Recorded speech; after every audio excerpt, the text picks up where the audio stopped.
ശബരിമല സ്വർണ്ണമോഷണവുമായി ബന്ധപ്പെട്ട കേസിലെ പ്രതിഭാഗത്തിന്റെ വക്കീലിനെ ദേവസ്വം ബോർഡിന്റെ വക്കീലാക്കുന്നു.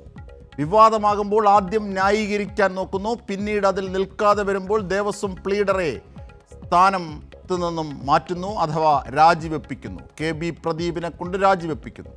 വകുപ്പ് മന്ത്രിയെ മറികടന്ന് മുഖ്യൻ്റേതായിരുന്നു നിയമനം. ഏത് മുഖ്യമന്ത്രി? സ്വർണ്ണമോഷണ കേസിൽ SIT ചോദ്യം ചെയ്ത ആളുമായി മംഗളൂരുവിൽ ആര്യാടൻ മുഹമ്മദിൻ്റെ അഗന്തമെദ്ദുവിനെ കാണാൻ പോയ VD സതീശൻ. ഇതൊക്കെ കൂട്ടി വായിക്കുന്നത് തെറ്റാണോ? ഇനി ഏത് വക്കീലിനെയാണ് നിയമിച്ചത്? കേവലം പ്രതിഭാഗം വക്കീൽ എന്നല്ല.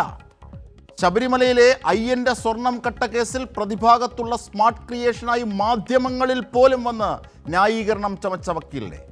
കോഴിയെ കാവലിന് കുറുക്കനെ ഏൽപ്പിക്കും പോലെ വിചിത്ര വിസ്മയം. ഇനി രാജിയോടെ തീരുന്നതാണോ പ്രശ്നങ്ങൾ?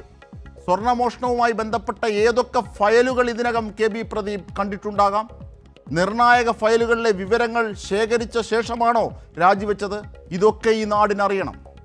മന്ത്രിമാർ പോലും അറിയാതെ താൽപ്പര്യ നിയമനങ്ങൾ, തുടങ്ങും മുമ്പേ രാജികളുടെ ഘോഷയാത്ര, സതീശ ഭരണം നൽകുന്ന സന്ദേശങ്ങളും മുമ്പോട്ട് വയ്ക്കുന്ന ദുരൂഹതകളും എന്തൊക്കെ ചെമ്പ് തെളിയുന്നുവോ വിസ്മയങ്ങളിൽ?